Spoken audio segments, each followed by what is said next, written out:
सिद्धांत सरस्वती ठाकुर श्रील प्रभुपाद की जय। जय नित्य लीला प्रविष्ट ओम विष्णुपाद श्रील गौर किशोरदास बाबा जी महाराज की जय। जय नित्य लीला प्रविष्ट ओम विष्णुपाद श्रील सच्चिदानंद भक्ति विनोद ठाकुर की जय। जय नित्य लीला प्रविष्ट ओम विष्णुपाद वैष्णव सर्वभौम श्रील जगन्नाथ दास बाबा जी महाराज की जय। श्री गौरी वैष्णव गुरु वर्ग की जय। नमाचार्य श्रील हरिदास ठाकुर की जय। प्रेम से कहो श्री कृष्ण चैतन्य प्रभु नित्यानंद श्री अद्वैत गदाधर श्री वसति गौर भक्तवृंद की जय। गंगा माई की जय। जमुना माई की जय। भक्ति देवी की जय। तुलसी देवी की जय। नंदकोटि वैष्णव वृंद की जय। निताय गौर प्रेमानंदे हरि हरि बो। ओ गौरी से समुद्री हरे कृष्ण। ओ गौरी से समुद्री हरे कृष्ण। ओ गौरी से समुद्री हरे कृष्ण। ओ गौरी से श्री गुरु एंड श्री गौरंग। ओ गौरी से श्रील प्रभुपाद की जय।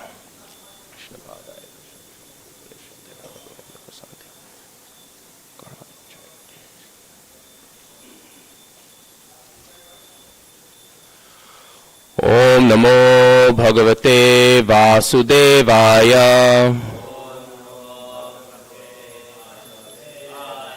ओम नमो भगवते वासुदेवाय।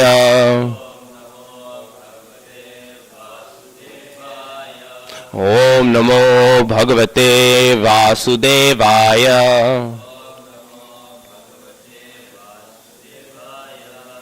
So reading today from Grantharaj Srimad Bhagavatam, Canto 4, Chapter 26, Text 17. Rama uchuhu Naranatha na janimas Tvat priya yad vyavasyati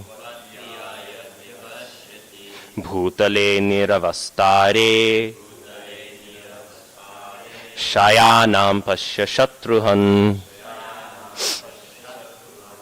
Naranatha na janimas Tattvat priyayad vyavasyati Bhutale niravastare Shayanam pasya shatruhan Naranatha na janimas Tvat priyayad vyavasyati Bhutale niravastare Shayanam pasya shatruhan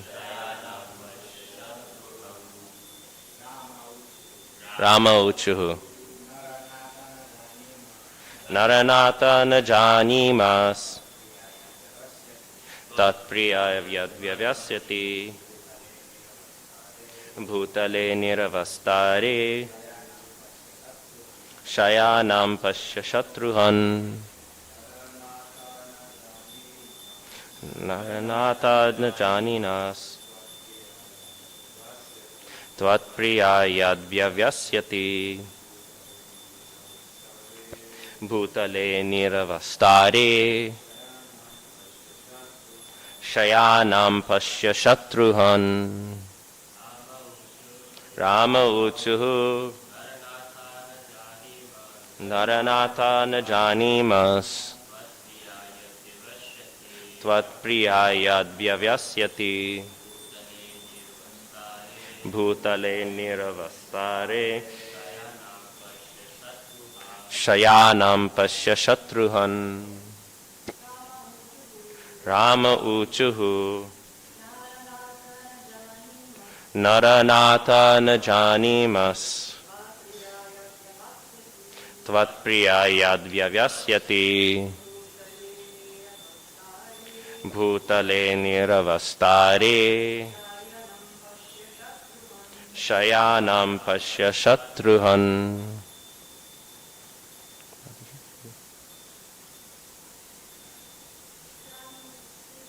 Rama uchuhu Naranatha na janimas Tvat priyayad vyavasyati Bhutale niravastare Shayanam pasya shatruhan Ramaha uchuhu. The woman thus spoke. Naranatha O king. Na janimaha. We do not know. Tvat priya. Your beloved. Yat vyavyasyati. Why she has taken to this sort of life. Bhutale. On the ground. Niravastare. Without bedding. Shayanam. Lying down. Pashya. Look. Shatruhan. O killer of enemies. In translation.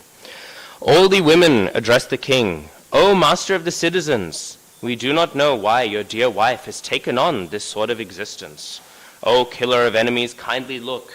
She is lying on the ground without bedding. We cannot understand why she is acting this way. Purport. When a person is devoid of devotional service or Vishnu bhakti, he takes to many sinful activities. King Puranjana left home, neglected his own wife, and engaged himself in killing animals. This is the position of all materialistic men. They do not care for a married, chaste wife. They take the wife only as an instrument for sense enjoyment, not as a means for devotional service. To have unrestricted sex life, the karmis work very hard. They have concluded that the best course is to have sex with any woman and simply pay the price for her, as though she were a mercantile commodity. Thus they engage their energy in working very hard for such material acquisitions. Such materialistic people have lost their good intelligence. They must search out their intelligence within the heart. A person who does not have a chaste wife accepted by religious principles always has a bewildered intelligence. The wife of King Puranjana was lying on the ground because she was neglected by her husband. Actually, the woman must always be protected by her husband. We always speak of the goddess of fortune as being placed on the chest of Narayan. In other words, the wife must remain embraced by her husband. Thus she becomes beloved and well protected. Just as one saves his money and places it under his own personal protection, one should similarly protect his wife by his own personal supervision. Just as intelligence is always within the heart, so a beloved chaste wife should always have her place on the chest of a good husband. This is the proper relationship between husband and wife. A wife is therefore called ardhangani, or half of the body. One cannot remain with only one leg, one hand, or only one side of the body. He must have two sides. Similarly, according to nature's way, husband and wife should live together. In the lower species of life, among birds and animals, it is seen that by nature's arrangement the husband and wife live together. It is similarly ideal in human life for the husband and wife to live together. The home should be a place for devotional service, and the wife should be chaste and accepted by a ritualistic ceremony. In this way, one can become happy at home. Translation. All the women address the king, O master of the citizens, we do not know why your dear wife has taken on this sort of existence. O killer of enemies, kindly look. She is lying on the ground without bedding.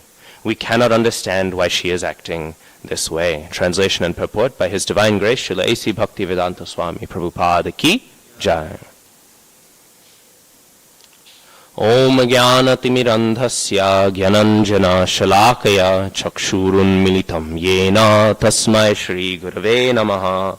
Shri Chaitanya Manobhishtam Sthapitam Yena Bhutale Soyam Rupah Kadamahyam Dadati Svapadantikam Vandeham Shri Guru Shri Yuta Padakamalam Shri Gurun Vaishnavamscha Shri Rupam Sagrajatam Sahagana Raghunathanvitam Tam Sajivam Sadvaitam Savadhutam Parijana Sahitam Krishna Chaitanya Devam Shri Radha Krishna Padan Sahagana Lalita Shri Vishakhanvitamscha He Krishna Karuna Sindho Dinabandho Jagatpate Gopesha Gopika Kanta Radha Kanta Namostute Tapta Kanchana Gaurangi Radhe Vrindavaneshwari Vrishabhanu Sute Devi Pranamami Hari Priye Namo Mahavadanyaya Krishna Prema Pradayate Krishnaya Krishna Chaitanya Namne Goratashe Namaha Vancha Kalpatarubhyascha Kripa Sindhubhyevacha Patitanam Pavanebhyo Vaishnavebhyo Guru Namo Namaha. Jai Shri Krishna Chaitanya Prabhu Nityananda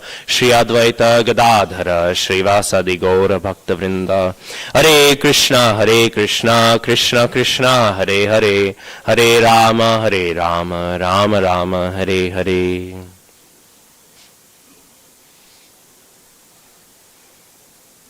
So once my Guru Maharaj, he was giving class in America.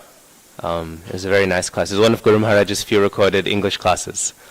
And Guru Maharaj, he began it by saying, I don't normally speak English, so please forgive me if my English is not good at any point, and very humbly, of course. And then, of course, then he made another apology. I think it's in the same class, or it's in the same visit. And then he said that, I'm coming and giving a class, and most people expect when Radha Govinda Maharaj gives a class, they expect a class on Braj Leela and, all of these pastimes and all these things. But the purport was talking about how money is worthless, right? And one should give up ambition for wealth. And Guru Maharaj, he said, maybe I'll speak at one point some pastime, but whenever we give Srimad Bhagavatam class, we should focus on the purport. And so Guru Maharaj gave a very heavy class on the importance of not being over-ambitious, or perhaps ambitious at all, in the domain of growing in wealth. So I remember, I'm just remembering that, that sometimes the purports can seem a little less exciting, right? Or on a topic that's perhaps not as apparently relishable to discuss, but still, nevertheless, we have to discuss it somehow. Otherwise, why has Srila Prabhupada given us such a purport? So, this purport is, of course, discussing a few themes that are actually rather predominant in our discourse in the International Society for Krishna Consciousness today, which is, of course, the role of women, and the role of women in what? This does not seem to be the role of women in Vaishnavism, but it seems rather to be the role of women in Varnasrama. But then, of course, what is the intersection between Varnasrama and Krishna consciousness? These are topics that I think there are a lot of views on, and I will at least humbly present my understanding on it today. I hope not to upset anyone who might have a differing understanding. And of course, this is a topic that has very much confused or at times agitated our devotional community in many different directions. His Grace Madhavananda Prabhu tells a story of when he was a young brahmachari. He had just signed up to ISKCON. He was living in the ashram and he was running around, and he was a white-wearing brahmachari. So I don't think he had taken saffron yet, but it was like very beginning of his bhakti, which means in those days he'll probably take saffron in a few more weeks, right? So he's there, he's running around, and then his saffron brahmachari leader came up to him. And he said, I'm a senior devotee these days. I've been in ISKCON for 10 years now, right? And back then 10 years meant you basically around when ISKCON started, right? I've been a senior brahmachari for 10 years now, and I'm not sure what I should do. My father, he's writing me a few letters, and he's saying, I have a painting business, and if you want to come back home, we can paint together, and, I'll split all of the income with you. And so you're saying, I could do that. I'll, live nicely, make some income. He said, or I can take sannyas. These are the two options available to me. We're in a very different ISKCON today than that. But he said, or I can take sannyas. I'm not sure, right? Madhavananda Prabhu, he sort of thought, well, he says when he says this story, he said, even as a new bhakta, he realized this is a bit of an unstable mindset. This is not a very conducive mindset to brahmacharya, right? But then he thought he's still my authority. So he said, whatever you think, Prabhu, is best. You have more experience in Krishna consciousness than me. Dandavat pranam. So like this. Then he decided, no, I will stay brahmachari and maybe take sannyas in a few years. So he was like that, going around in the temple. And one day, as he was going around, as was common in those days, one Mataji stopped him. And this Mataji said, Prabhu, do you know where, she couldn't find something, right? Do you know where so-and-so item or Prabhu or Mataji is? I can't find them, he, she, or it, right? And then his response was to grab the corner of his kurta and point to it. And he said, Mataji, what color is this? And she said, with a bit of disappointment, she said, it's saffron. And then he said, do you know what that means? And then the Mataji said, no, I don't know what that means. And he said, it means I don't need to talk to you. And then he walked away. And Madhavananda Prabhu, he lists that example because only 2 years later, this brahmachari who was so pakka that he saw Maya Devi in every woman, saw Maya Devi enough that he fell down and got married to a non-devotee woman. And then he left Krishna consciousness altogether. So is an interesting story, right? And it shows how, of course, these purports are transcendental and they're fully authoritative. But if we have an immature understanding, it can lead to all the places we don't want it to lead.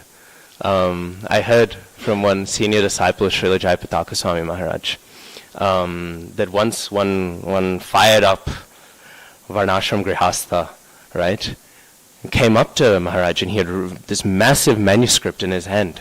And he said, Guru Maharaj, I want to offer this to you first, right? This is a manual I've compiled of every shastric statement on the duties of women in society.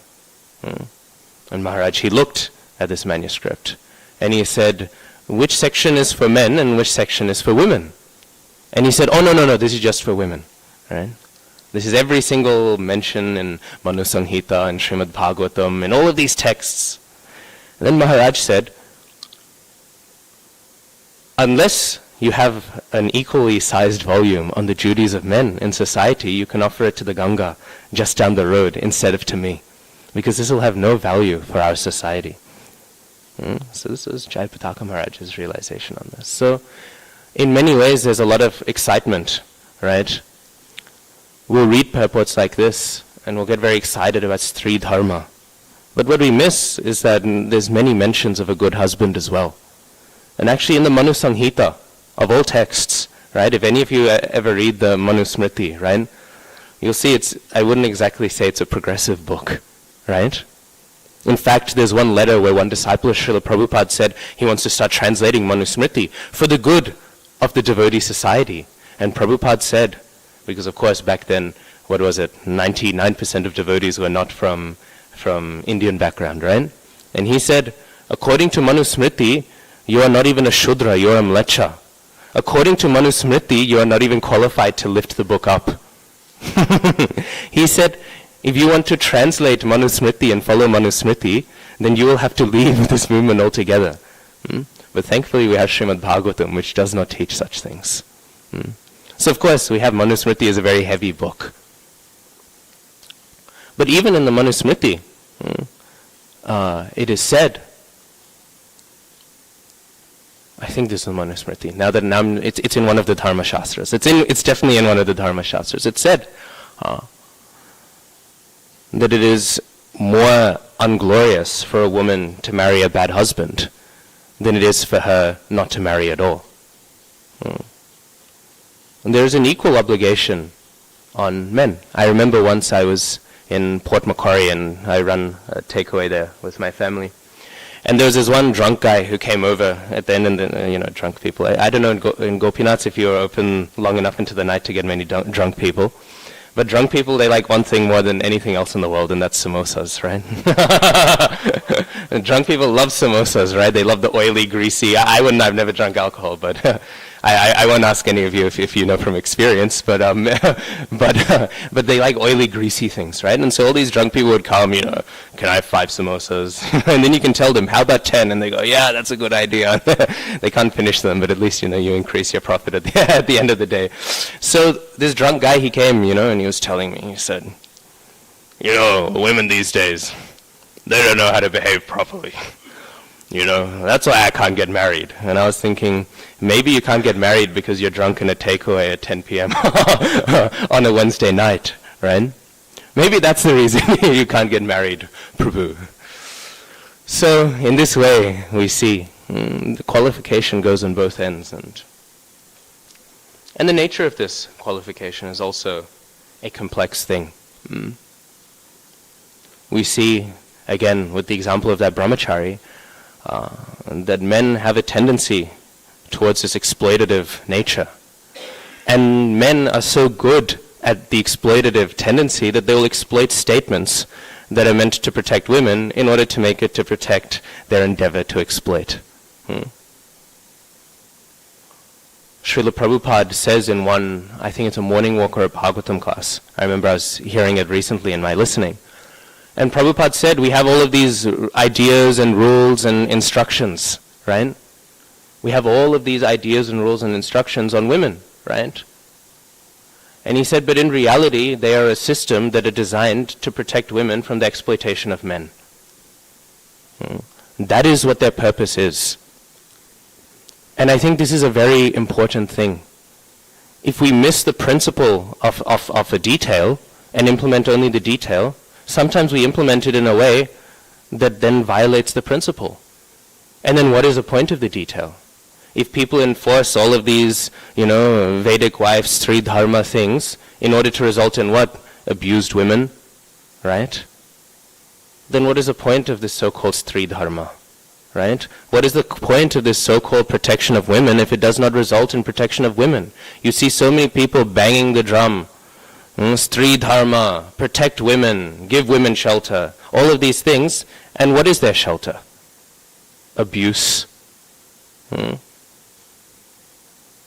Emotional neglect. You see all these things. Sorry to say, we all know these things, right? We all know these things are true. Traditional society, as much as I'm pro-traditional society, I try at least to be a follower of Srila Prabhupada. We have to think, what did Prabhupada say about the implementation of traditional society? He said that it is not possible. And he said we must implement this traditional Varnashram system as far as it is possible. And what does it mean for it to be possible? It means that the essence of that society is fulfilled. And what did Prabhupada say the essence of that society is? That women are protected from men. Recently, and I don't want to get into it because I'm running the risk of giving a controversial Bhagavatam class, and I don't want to dive into it and end up giving one. But recently there was a big hoo-ha about this Bhagavatam verse, right? About butter and fire, right? And everyone was very upset about it, right? And a lot of people asked me, thinking that I would defend the comments, but actually I personally wouldn't. Because the hoo-ha was that the verse was applied, right, to say that, men are like butter and women are like fire, therefore women should dress properly. But that's not what Srimad Bhagavatam says. If you read the verse, it says men are like butter and women are like fire, therefore men should control their senses. That's what the verse said. And I don't want to say anything about the people who apply it in another direction, but I think it's a bit worrying in our society that we can be so concerned, right, with only obliging women into the standards of Krishna consciousness that we can take a direct statement from Srimad Bhagavatam and mess up the punchline, which is that men have a duty to restrain their senses, right, to restrict inappropriate contact with Matajis, right? They have to do this. But how does that turn around to become, now I think women should dress like this, dress like that? That is the business of Matajis to decide. I'm reminded, sorry, if I hope, anyways. There's another pastime from His Grace Madhavananda Prabhu. I had a class he gave on the role of Matajis in Vedic society. So he gave a few interesting stories. And he said one time he was in Delhi. And he was giving a Bhagavatam class, right? Or was he giving a brahmachari class? I can't remember. But anyways, it was obviously in Delhi. For those of us who've been to India, you see how thriving their brahmachari ashrams there, right? You see brahmacharis without any seva to do. Can you imagine that in Sydney? No seva to do as a brahmachari, right? You see brahmacharis, they're like, I need some seva. It's not the case here, is it? More seva than you have hours to live, right? And so there's a bunch of brahmacharis in the front. And he was saying, of course we know. He was saying Mataji. Actually, Mataji in Sanskrit, it means a person who is worth respect, right? This is one of the etymologies, the object of our respect, right? And so he was giving a class on this, and he was saying that every woman that you see, who is not your wife, right, which of course for those of us who are unmarried means every woman, right, should be seen as our mother. We've all heard this a million times, right? But of course it's something that's worth remembering, right? And so he made this point, and then afterwards a brahmachari came up to him. The brahmachari said, very humbly, very sweetly, Madhavananda Prabhu, he's a more senior devotee, so he had some sort of vatsalya bhav when he was telling this story. I think he found it sweet, this young brahmachari. Maybe it reminded him of him when he was a young brahmachari, right? And this young brahmachari came up to him and he said, but Prabhu, I'm not sure how to implement this service, this mindset of seeing every woman who is not my wife as my mother. And then Prabhu said, what seva are you engaged in? And Prabhu said, I'm a book distributor. I go into the city in Delhi, I go out to Noida, I go into all these places and I'm distributing Srila Prabhupada's books. And then he said, so why is there any difficulty with implementing this vision? And this brahmachari, he said, when I go and distribute books, I'm trying to think all these women, and they are my mother. But they don't dress like my mother. The way that they're dressing is not how my mother dresses. So this is it's very difficult for me. Sometimes I even get agitated. Other times I just can't think it's my mother. And then Madhavananda Prabhu said something. He said, okay Prabhu, let me ask you a question. Let's say you're out distributing books in South Delhi or wherever you're going, right? Let's say you're distributing books, and as you're distributing books, you see your mother. Except she's turned out dressing like all of these young girls, wearing rather revealing clothes, all of these things, right? And your mother turns up. What will you do? This brahmachari, he's probably never heard something like that in his life. He didn't know what to say. He was shocked a little bit that a preacher could say this, right? He was thinking, what are you trying to imply, right? This is so weird. I can't even think of my mother like that, right? And then Madhavananda Prabhu said, I don't know about you, but I would look away. I wouldn't look in any sort of lusty way. So that's what it means to see every woman as your mother. Not that they'll behave the way your mother behaves, not that the way that they'll appear the way your mother appears, but that you will look with them with that lack of exploitation that you look at your own mother with. That's what it means. It doesn't mean that you are there to enforce, right, all of these various things on women. It means that you are there to perceive them the way you perceive your mother. No matter how your mother dresses, you're never going to look at her in an exploitative way. You're never going to look at her and feel agitated. You're never going to strike up some sort of inappropriate conversation. There's no universe where you do it. Right? This is the obligation of Srila Prabhupada's teachings. So this is what he said. This is the importance. And so I remember I heard one senior Vaishnava, he was talking about protecting women, right?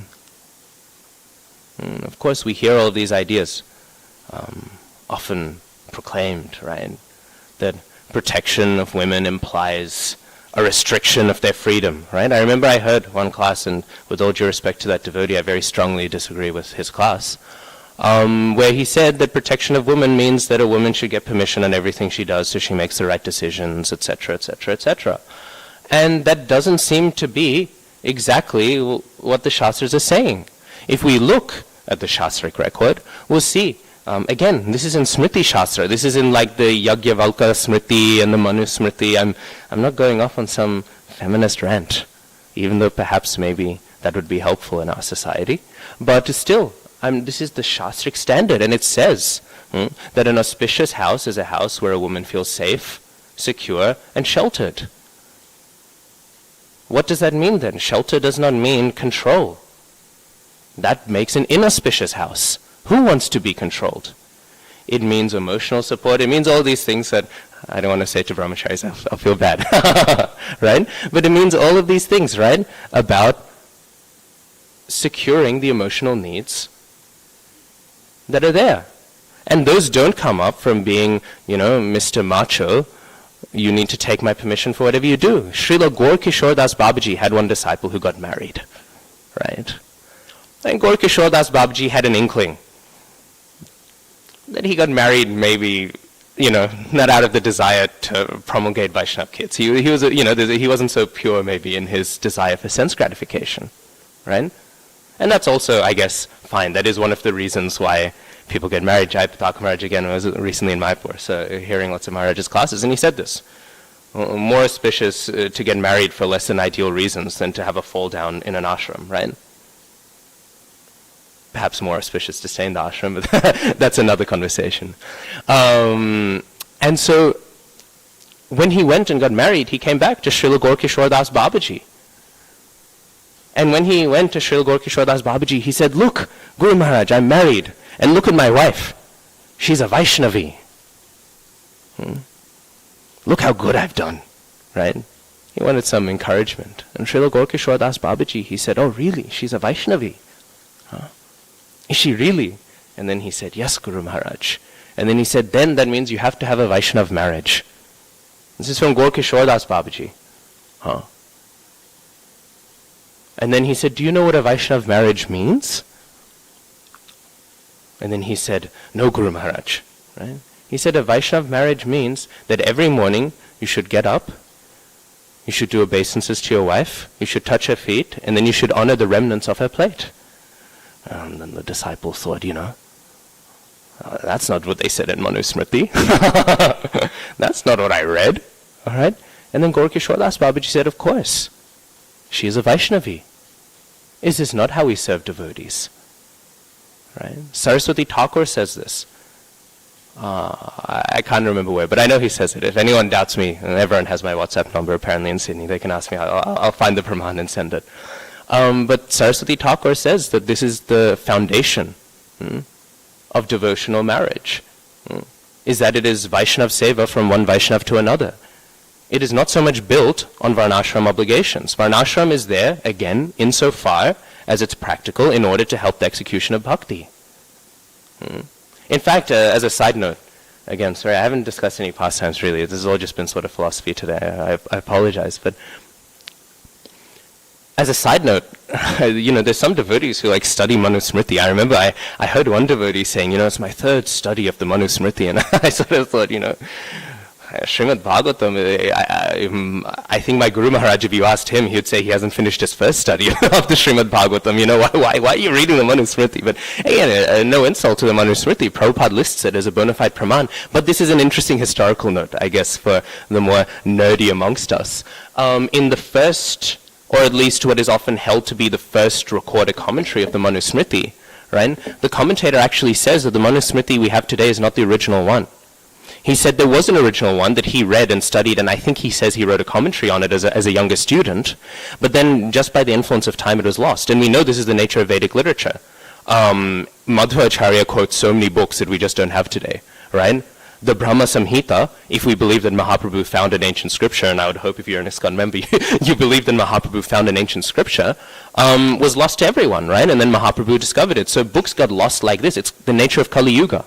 That's why we invented writing, because people just lose books like crazy, right?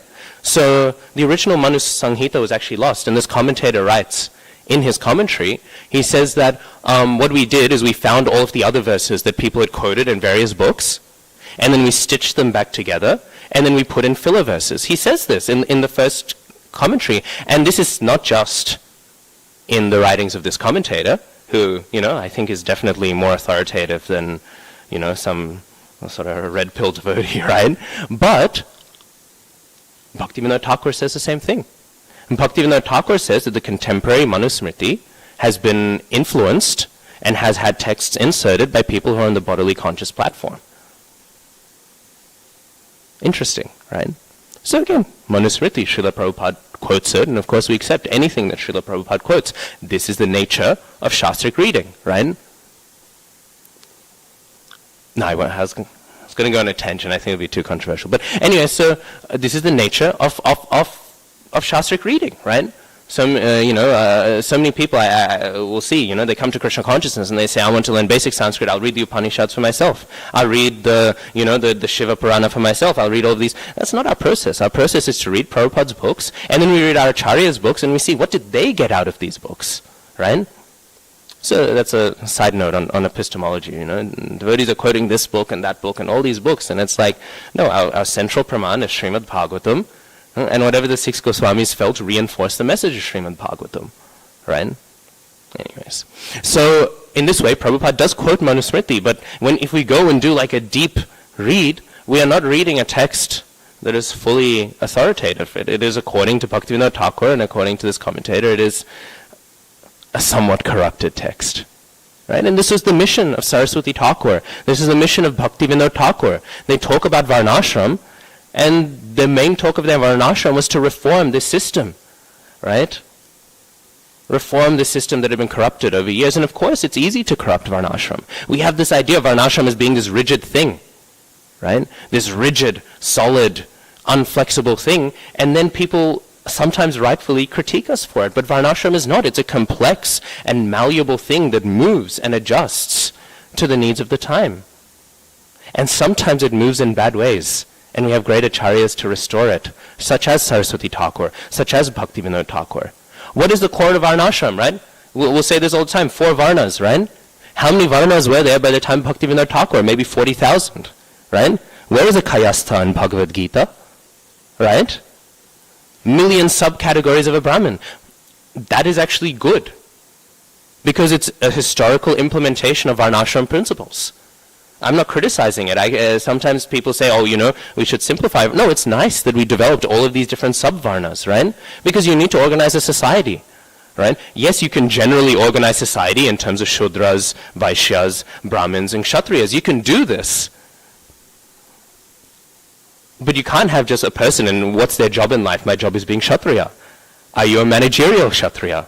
Are you a soldier Kshatriya, right? What type of soldier are you? Even in our modern day armies, you're not going to have one soldier who's a one-size-fits-all Swiss Army man, right? We won't have this. So the variegation in Varnashram is great, actually. The millions and millions of different Varnas and communities, that's actually a good thing, right? But of course we know it then gets perversed, right? And this is what our acharyas pushed against, into a discriminatory system. These are all familiar discourses that we have, right? So the implementation of Varnashram is that it's a dynamic system that moves and adjusts. And we can see this. In the Rig Veda, it says that curdling milk is bad. Well, we're curdling milk back there, aren't we? This is Varnashram. It's a dynamic system that moves to the needs of the time. And so I just think these are things to keep in mind. And so it is important that the principle is achieved. And what is the principle? The principle ultimately of Varnashram is to bring people to the shelter of the lotus feet of Radha Gopinath. And that is the principle of Varnashram. I have a quote, if you don't mind. Srila Prabhupada, who I think is a somewhat significant praman. And here is a morning walk, right? Where Prabhupada, he talks about the historical system of marriage, which is of course the point of this purport. And he says, in Vedic times, the girl before her period would traditionally get married.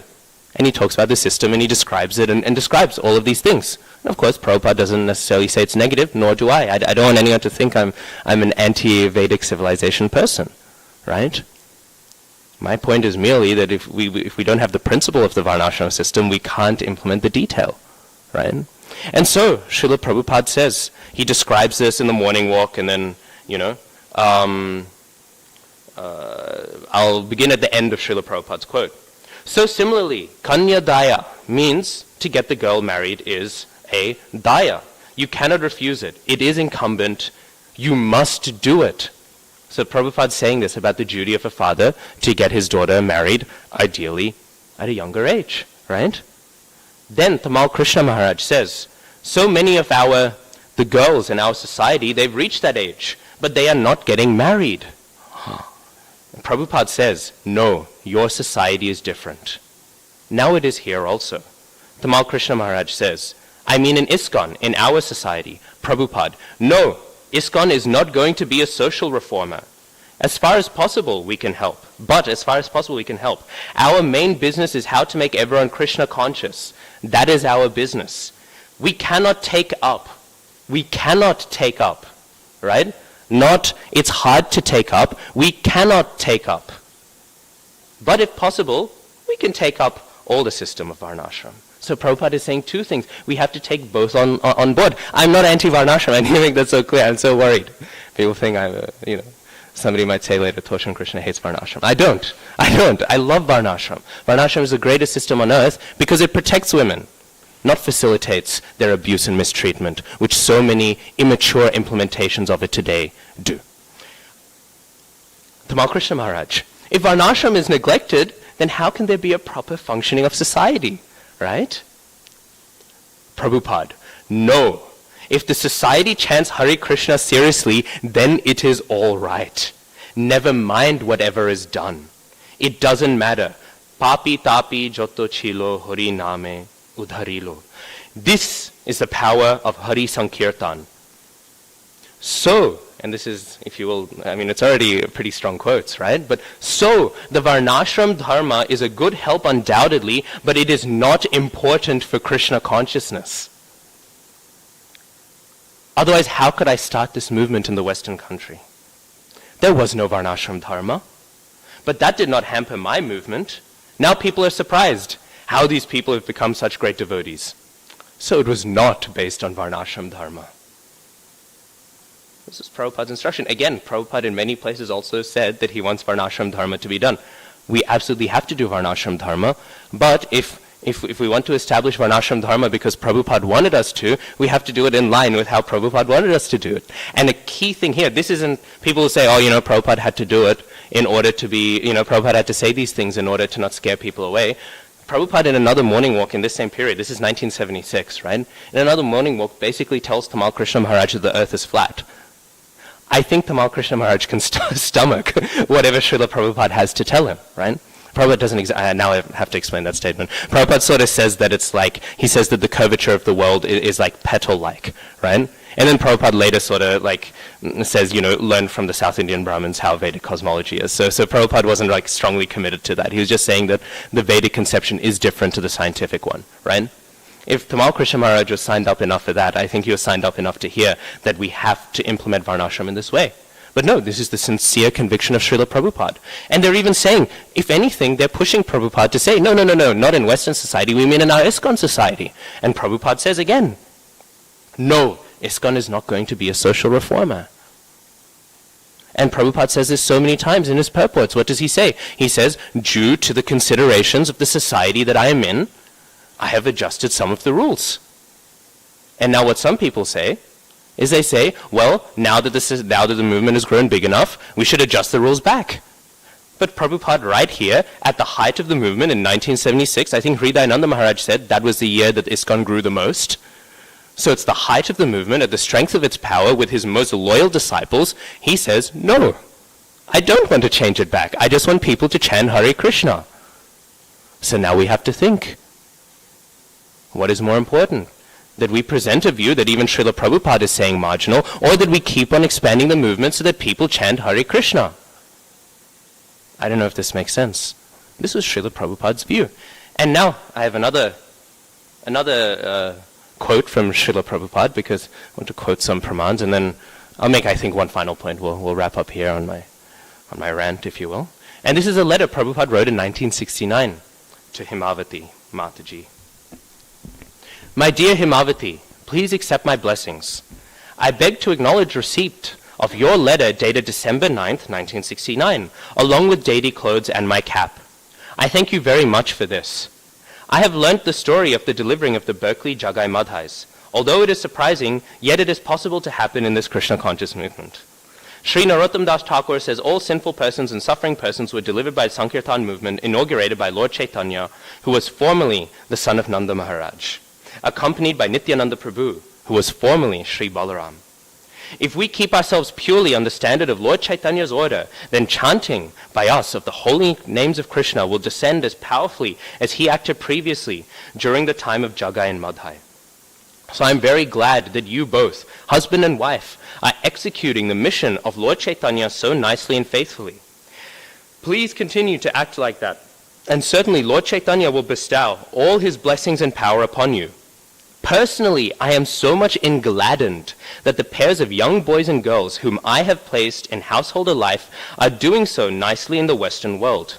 When Lord Chaitanya delivered Jagai and Madhai, he was also a householder. But when Jagai and Madhai were actually reclaimed, his wife, Vishnupriya, was not there. But in this case, and in many other cases also, I find that my disciples combined together, husband and wife, are doing this preaching work so nicely. And here it is. So I am especially proud how my householder disciples are preaching Lord Chaitanya's mission. This is a new thing in the history of the Sankirtan movement. In India, all the acharyas and their descendants later only In India, all the acharyas and their descendants later on acted only from the man's side. Their wives were at home because that is a system from old times that women were not required to go out. But in Bhagavad Gita, we find that women are also equally competent like the men in the matter of the Krishna consciousness movement. Please therefore carry on these missionary activities and prove it by practical example that there is no bar for anyone in the matter of preaching work for Krishna consciousness. I think that is very clear that Srila Prabhupada not only was compromising with different standards, but was happy at times when different social standards allowed him to preach more clearly the message of Krishna consciousness. I don't think it is a mistake in history that Srila Prabhupada empowered women. I don't think it was a compromise with a faulty society. I think it was sometimes very much that. It was definitely sometimes that. Western society is very degraded. I think we can all agree on that point, right? It is very, very degraded. And in many situations, Prabhupada is compromising with a very terrible, revolting, and insert all bad words here, horrific society. But at other times, Prabhupada was happy. Prabhupada was happy that in this different context, he was able to give the correct position that he felt the Bhagavad Gita awarded women. And therefore we need to be very careful not to make Prabhupada unhappy. He said he is engladdened. He said this is something new in the history of the Sankirtan movement. Do we want to rob Srila Prabhupada of that? Do we want to rob Srila Prabhupada of the joy that the empowerment of women in his movement has garnered? I don't think so. So I'm not saying this because I'm some mad feminist or something. I'm saying this because, at least insofar as my understanding of the topic is, this is what is most pleasing to Srila Prabhupada. I have many quotes on this in this regard, but I don't want to hit overtime. So then, of course, Prabhupada, he finishes, just in case anyone thinks that there's a later clarification, he then says, I'm very glad to learn that Hari Basara has got a child. Here also the boys and girls with children are dancing. Aww. So there's no distinction between the child and the child's parents in the matter of Krishna consciousness. All of them are equally participating in deriving transcendental benefit. I'm leaving for Boston, USA tomorrow at 2:30 p.m. so you may address future correspondence there. Hope you are well. Your ever well-wisher, A.C. Bhaktivedanta Swami. Right? So that's the whole letter there. I think there is a nuanced picture on the role of women in Krishna consciousness. No doubt Varnashram should be there. So what then is the principle of Varnashram? That's why I brought up these letters. The principle of Varnashram, insofar as we are concerned, is that people will chant Hare Krishna. And insofar as that helps us, it is good. And it does help us. The stability, it's the Grihastha ashram, right? The stability of the ashram gives a structure for us to structure our lives, right? It's the brahmachari ashram. The rules and regulations of brahmachari, I'm sure all of you can testify, have helped you in your Krishna consciousness, no? Right? Talk to any brahmachari who leaves the brahmachari ashram. They'll always say, I miss it so much, right? It's no doubt good. But the moment it stops being good in any way whatsoever, we can drop it like that. That was Prabhupada's concern. I mean, I would go so far to say it seems to be that Prabhupada says if it's even neutral, do we really need it? Right? Only if it actually helps. And it will very much help. It's God's system. God's system that we somehow struggle to piece together again because Manusmriti and other texts have been corrupted throughout history. I gave some pramans. Right?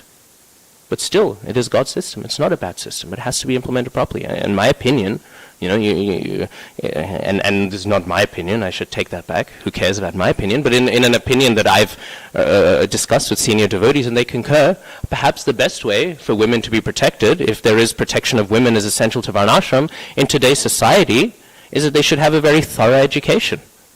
Right? We hear lots of people say in Varnashram women weren't educated. Yeah, but at least from what we know of Varnashram, if women didn't receive an education, they also didn't receive abuse because of it. And yet we see in today's society that they do. So what's more important, the detail or the principle? What's more important, my male chauvinistic attitude of exploiting women, or that women are actually protected, right? And it's a very interesting thing that the majority, that the majority of the people discussing this are men who do not have an experience of what it means to be a woman and the protection that women need in contemporary society. That's why we have the glory of this, this ISKCON Vaishnavi ministry is this really fantastic endeavor. Some people say, oh, it's against Varnashram. No, it's for Varnashram. How will we know the ways that the essence of protection of women can be done if we don't learn from women what are the difficulties in Kali Yuga that they need to be protected from? We don't exist in a Varnashram society anymore. Prabhupada has said that. He said it's impossible to recreate it, and therefore the things that women needed to be protected from in Varnashram society are not the same things they need to be protected from today. So what matters more? That women are protected, or that I hyperfixate on a detail rather than the principle, the essence behind it, which is again the protection of women. This is what Varnashram is about. It is about practically bringing people to the lotus feet of Sri Sri Radha Gopinath, and it is about having a healthy functioning society. And if our implementation of Varnashram rules lead to an unhealthy society, right, a society of exploitation, then we need to adjust them, because even if we want to execute Varnashram, right, we have to think, what is Varnashram about? It is about care, right? And I'll finish on this point. Recently, we're seeing lots of wars are breaking out around the world. And I think there's a very troubling thing that I'm hearing. Now, I don't want to get on which side is right or wrong. I don't think that's the place of the Bhagavatam class. And I also, what do I know? What do any of us really know? Wars are complicated. You know what I mean? Politics is complicated, right? I'm a simple person. I don't know. But I find it really disturbing that you see devotees saying, well, according to Varnashram, this war is very, very good, right? According to Varnashram, all war is bad. I'm seeing devotees like, this country is invading this country, this country, what? Right? In either direction. War is bad, killing is bad. This is the perspective of Varnashram. The Pandavas, before the Kurukshetra war, were negotiating for its end right before it started. They weren't saying, haha, now let them get it.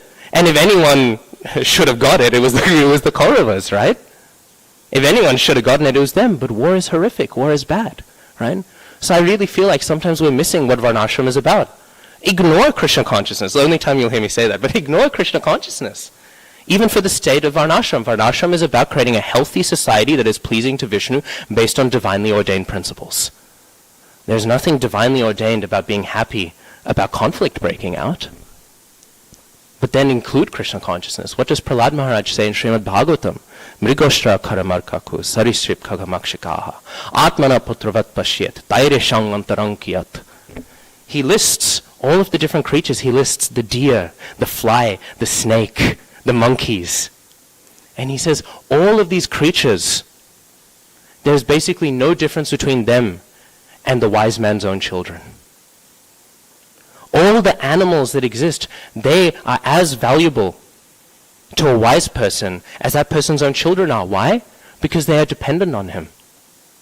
They are weaker than him. The monkey is weaker than the human being, ultimately, right? We kill much more monkeys than they kill us, right? Flies, mosquitoes, we kill a lot of them.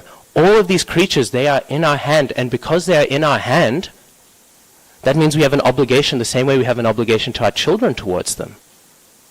This is the perspective of Srimad Bhagavatam. This is the perspective of Bhagavatam.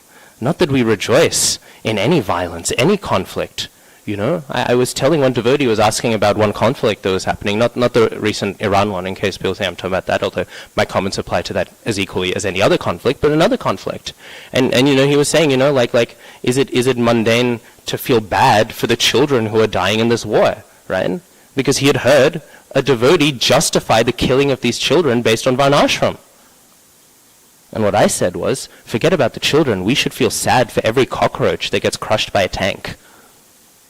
Every fly that gets killed by smoke appearing from this conflict, right? Every bird that gets misdirected because of the sounds of missiles and can't find its way home and therefore passes away.